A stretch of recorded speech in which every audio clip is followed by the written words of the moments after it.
ජේසුනි ලන් වෙන්න.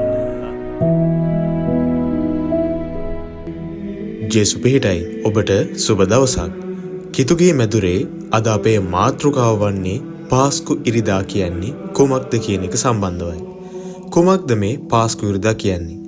මේ පාස්කු ඉරිදා කියන දවසේ සැඟවුණු කතාව කුමක්ද? අද අපේ මාතෘකාව එයයි. අපි යමු අපේ මාතෘකාවට. ඊට කලින් අපි ආදරෙන් ඔබට මතක් කරනවා අපේ YouTube channel එක දැනටත් ඔබ subscribe කරලා නැත්නම් දැන්ම subscribe කරන්න කියලාත් ආදරයෙන් මතක් කරන අතරම ඉදිරියේදී විවිධ සාන්තුවරුන්ගේ ජීවිත කතා ගැන දැන ගැනීමට අපිව subscribe කරනවා වගේම දන්නේ නැති අයට දැන ගැනීමට පිණිස අපේ channel එක share කරන්න කියලාත් අපි ඔබෙන් ආදරයෙන් ඉල්ලා සිටිනවා. ඉතින් මිත්‍රවරුනි, අපි යමු අපේ මාතෘකාවට. පාස්කු ඉරිදා කියන්නේ කිතුණුවන් විදිහට ඊටමත් සතුටුදායක සහ වැදගත් දිනයක්. මේ දිනයේදී ජේසුස් වහන්සේ මරණයෙන් නැවත උත්ථාන වූ බවට කිතුණුවන් විසින් සමරනු ලබනවා. කුමක්ද මේ කතාව? අපි යමු ඉදිරියට තව. මිත්‍රවරුනි, අපි මහ බ්‍රහස්පතින්දා ගැන වීඩියෝ එකක් කරා.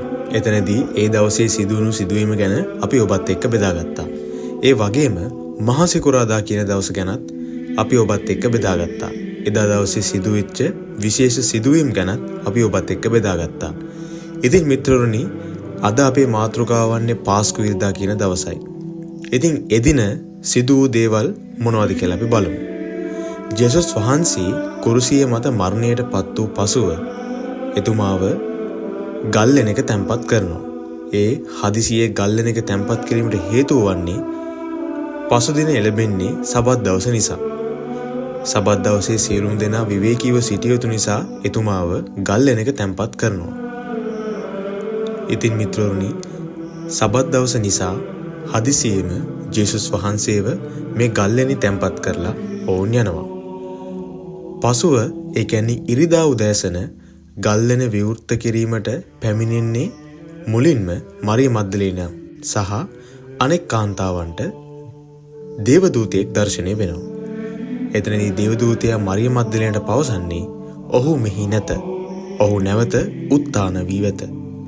ඒ යනුවෙන් මරිය මග්දලේන සහ අනිකුත් අය ගල්ලෙන තුලට ඇවිත් සෝදිසි කරද්දී ඇත්තටම ජේසුස් ක්‍රිස්තුස් වහන්සේගේ ශරීරය ගල්ලෙන තුල නොතිබුණා.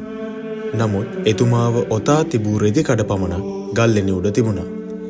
ඒ අදටත් ඔබට දැක බලාගත හැකියි. සහෝදරවරුනි, මෙම සිදුවීම සිදු වී ඇත්තේ ක්‍රිස්තු වර්ෂ 30ත් 33ත් අතර කාලේ. බයිබලයේ මේ පිළිබඳව ඉතා සුබවාදීව සඳහන් කර තිබෙනවා. පාස්කු ඉරිදින ආගමික අර්ථය වන්නේ මරණය මත ජයග්‍රහණය, පව් සහ මරණයේ නිදහස, ඒ වගේම නව ජීවිතයක් ආරම්භ කිරීම. පාස්කුව සමානයි බලාපොරොත්තුවේ දිනයට. මිත්‍රවරුනි, බයිබලයට අනුව ජේසුස් වහන්සේ උත්ථානයෙන් පසුව තම ශ්‍රාවකයන්ට පෙනී සිටිනවා. මෙතනදී වසා තිබූ කාමරයක් ඇතුළට ඇතුළු වන ජේසුස් වහන්සේ ඔහු උත්ථාන වූ බව තම ශ්‍රාවකයන්ට කියා සිටිනවා. නමුත් එතනදී එක් පුද්ගලයෙක් තෝමස් ඔහු මෙය විශ්වාස කරන්නේ නැහැ. ජේසුස් වහන්සේව මහා සිකුරාදා දිනයේදී කුරුසිය ඇනගසා මරණයට පත් කිරීමේදී අපි කලින් කිව්වා වගේම රෝම සොල්දාදුවෙක් එතුමාගේ ඇලයට හෙල්ලකින් අයිනවා. ඉතින් ජේසුස් වහන්සේ මෙතනදී තෝමස්ට ඔහුගේ ඇලය පෙන්වා මෙයට අතදා බලන්න තෝමස් වෙනුවෙන් කියා සිටියා. එතනදී තෝමස් විශ්වාස කරනවා මේ ගල්ලෙනේ තැන්පත් කරපු ජේසුස් වහන්සේම තමයි නැවත උත්ථාන වී තිබෙන්නේ කියලා. මිත්‍රවරුනි, වර්තමානයේ වන විට කිතුණුවන් මේ පාස්කු දිනය ඊටමත් ගෞරවාන්විත විදිහට සමරනවා. මේ පාස්කුවේ ප්‍රධානම අරමුණ වන්නේ අලුත් ජීවිතයක්. කිතුණුවන් උදෙසා අලුත් ජීවිතයක් උදා කිරීම තමයි මේ පාස්කුවේ කියන්නේ. පාස්කුවේදී විශේෂ සිදුවීමක් වන්නේ අපි කලින් කිව්වා වගේම ජේසුස් වහන්සේගේ උත්ථානය, ජේසුස් වහන්සේ මරණයෙන් නැවත නැගිටීම, ඉතින් ඒ වගේම කිතුණුවන්ගේ විශ්වාසය තමයි මරණයෙන් නැවත නැගිටීම. උන්වහන්සේ නැකිට්ටාසේම නව ජීවිතයක් උදෙසා පා තැබීමට.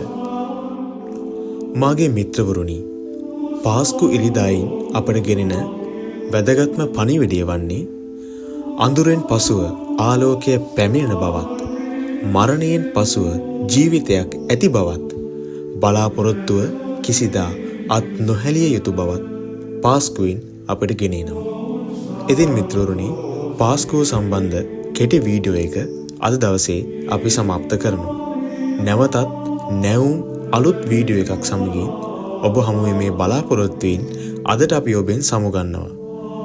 කිතුකීම දුරත් සමග එකතු වීමට ඔබ සියලු දෙනාට ආරාධනා කරනවා වගේම පාස්කුව ගැන දන්නේ නැති අයට දැනගැනීම උදෙසා මේ වීඩියෝ එක ෂෙයා කරන්න කියලත් අපි ඔබෙන් ආදරෙන් ඉල්ලා සිටිනවා. දෙවියන් වහන්සේගේ ආරක්ෂාව, රැකවරණය, මැදිහත්කම තුළ ඔබේ සියලු වැඩ කටයුතු සාර්ථකව කර ගැනීමට ඔබට අවැසි වරම් ලැබෙන ලෙස ප්‍රාර්ථනා කරමින් අදට අපි ඔබෙන් සමුගන්නවා. ඔබට ජේසු පිහිටයි.